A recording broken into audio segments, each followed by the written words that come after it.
one was on TeamLiquid.com in the strategy section. So it was released here. So spawning up here in the 3 o'clock position, maybe the 2 o'clock position on the Shattered Temple, we have QxgDestiny. And spawning down in the 9 o'clock position is the blue Protoss player, the hero of Reddit, Lobber. So this build was posted in Team Liquid to exhibit a new PvZ strategy developed by Lobber.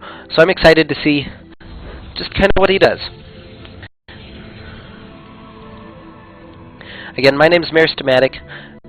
Please enjoy the cast by all means. If you like it, support me by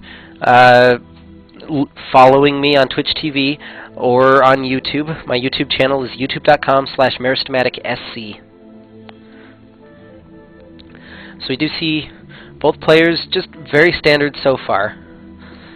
Nothing too out of the ordinary, and we'll have to just kill some time. Destiny's Overlord has scouted that it's not close by air positions on this map. Of course, as most of you should know on the ladder now, you cannot spawn close by ground.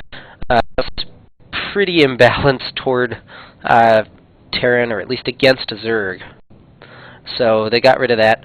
We do see the gateway coming down, and Lobber going to create the wall off. Destiny going for a pool first, which is usually a good choice on this map. It's not as large as some of the other maps, but the rush distance you know, is fairly considerable. The one ramp here, the other ramp over here. Destiny actually sending his second Overlord down here just to get a better angle. He's going to send it back behind his opponent's base. Now, this spot back here, if you don't put a lot of detection, not detection necessarily, like a pylon or just something to spot, you could get Nidus right here. It's a very good spot for that. We do see a later drone scout coming down from Lobber, checking to see where his opponent is, knows he isn't there, and he'll come in here and scout the expansion very quickly. Meanwhile, back in his base, starting up his first Zealot and the Cybernetics core, just very standard as well, getting up an early second gas, and immediately starting to filter probes into it. So we'll have a lot of gas early. We'll see if he opts for sentries or some sort of early tech path. And usually immediately after this, we do see a gate, warp gate come down. But it looks like he's going to delay that in favor of something else. This first Zealot going to poke around, maybe go out to the watchtower and see what's headed his way. Destiny, meanwhile, just droning up on one base. He has his first queen out. I don't believe there's actually just this pair of Zerglings. For now. And we see Lobber now going for a sentry and a robotics facility at about the same time.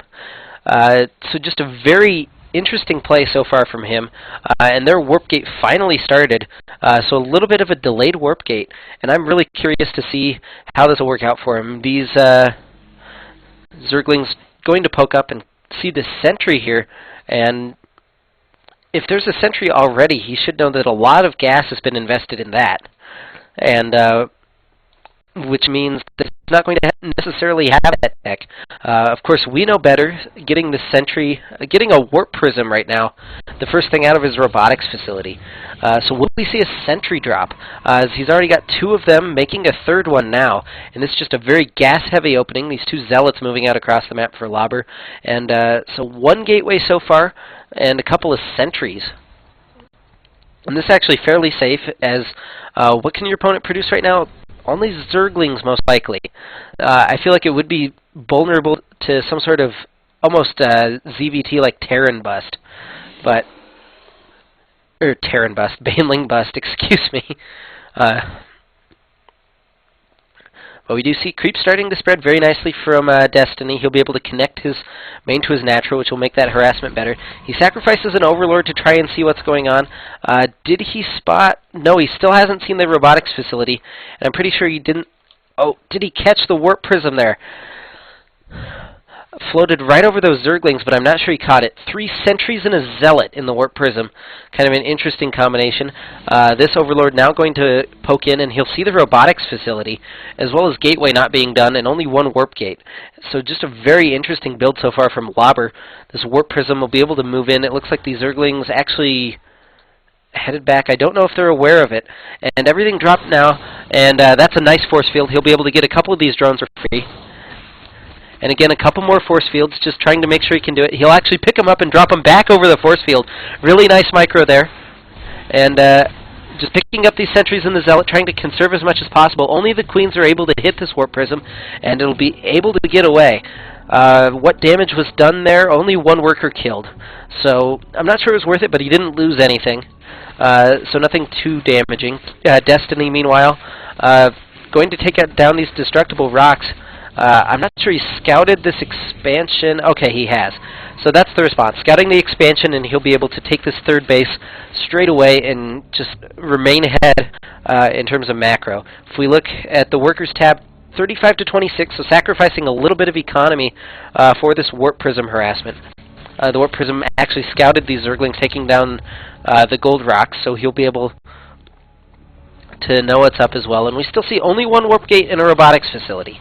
2 more Warp Gates now planted down at the front here for Lobber, creating just a little bit of a wall off in a more traditional style on this map. And, I mean, just very important, keeping these sentries alive. The Zealot's not so important, I would imagine. And now going for a 2nd drop with 2 Immortals. So this is some really interesting, just harassment-based play from Lobber. And we'll see how well this works out for him. Destiny now taking this 3rd base, and Lobber should know after seeing them take down the destructible rocks that there's not a whole lot incoming. He'll get in here and he'll be able to scout the lair with his Warp Prism. These Overlords will spot this fairly quickly, and the Zergling's already moving to respond down here. And the Immortal being dropped. They're targeting down the Queen, now just shuffling them up, and he'll get away again. I don't think he actually did anything beyond shooting that Queen a couple of times. Did he scout the lair? Oops, this one. Nope, hasn't hasn't scouted the lair or the Roach Horn yet. I'm not even sure if he saw some of the roaches, but this is actually a decent follow-up play. So Destiny opting for the Roach Horn because he saw so many sentries, and this is a very interesting-looking push. Zealots, Immortals, and sentries. We do see the Spire started for Destiny, and that could be the one problem. If he can get up a couple of Mutalisks, sentries not the best anti-air. But the early sentry drop showed that he had a lot of gas wasted on those sentries. And look at all these force fields he has. Able to force field off everything, even trapping a couple of roaches in a pocket. But anyway, as I was saying, showing these sentries early means that roaches should be very effective as he doesn't have that much gas. But then following up with these Immortals kind of forces the roach transition. Here come the roaches as well as the drones trying to engage on top of these sentries. But he has so much energy, he's just able to force field everything away, and now he's able to get away. If we look at the units lost, we see just a huge discrepancy. The Warp Prism in the back of the base dropping off a couple of Zealots, able to kill a couple of workers, it looks like. And he's going to get away with the Warp Prism as well. And really nice play so far from Lobber. I'm liking this build quite a bit. Destiny following up with more roaches, a couple of Zerglings as well. Probably still, he's not saving very much gas, so his transition to Mutalisks is, at least it's not going to happen. Getting the +2 missile attacks for his roaches. And I don't know, just a pretty easy follow-up for Lobber, dropping down a forge as well as a bunch more gateways and a robotics bay. And Colossus will be very good against what he's forced out of his opponent. We do see one Zealot in the Warp Prism just to harass some more. I'm not sure he's actually killed that many workers so far, only the 3, and he was scouted by the Zergling at the Watchtower, so he'll have to pull away and think about harassing again later. A couple of Lings moving out across the map from Destiny, probably checking to see if there's a 3rd or 4th base.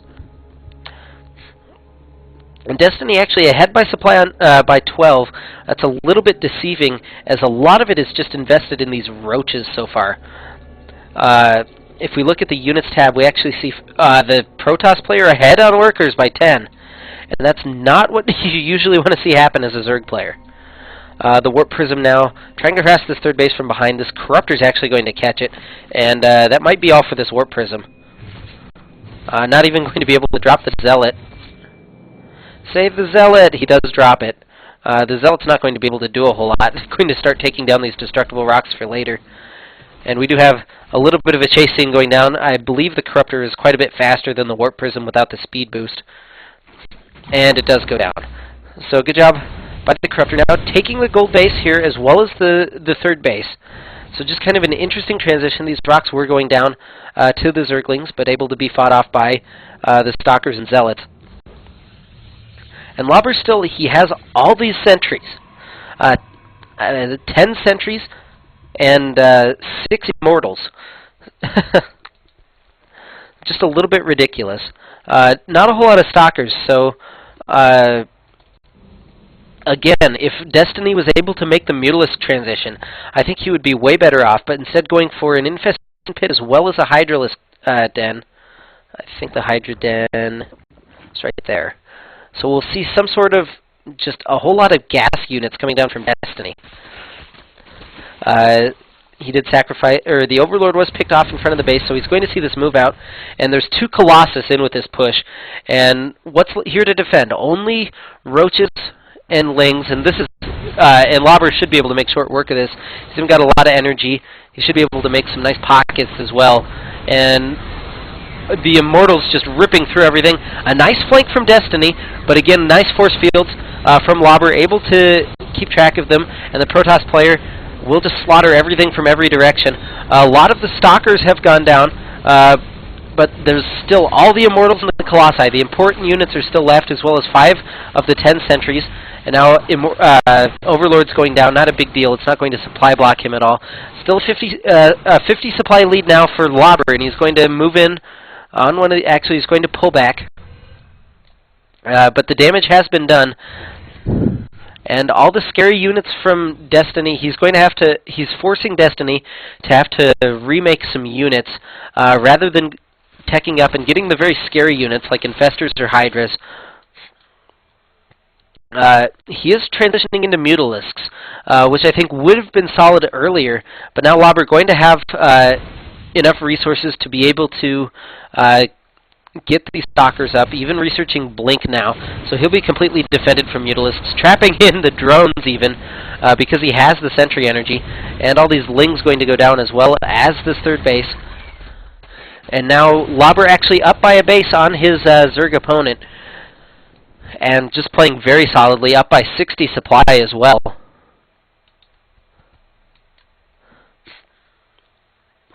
And these Lings now moving across the map, maybe looking for a counterattack, but there's a Cannon, a Stalker, and a Zealot here that'll shut this down.